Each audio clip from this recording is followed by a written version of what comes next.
alustuseks, see oli peo algus alles.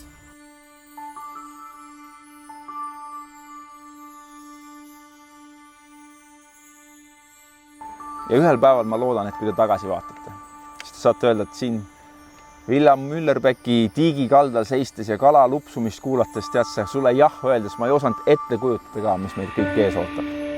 Aga see on parem olnud, see on ägedam olnud. Ja see, ma ei vahetaks seda mitte millegi vastu.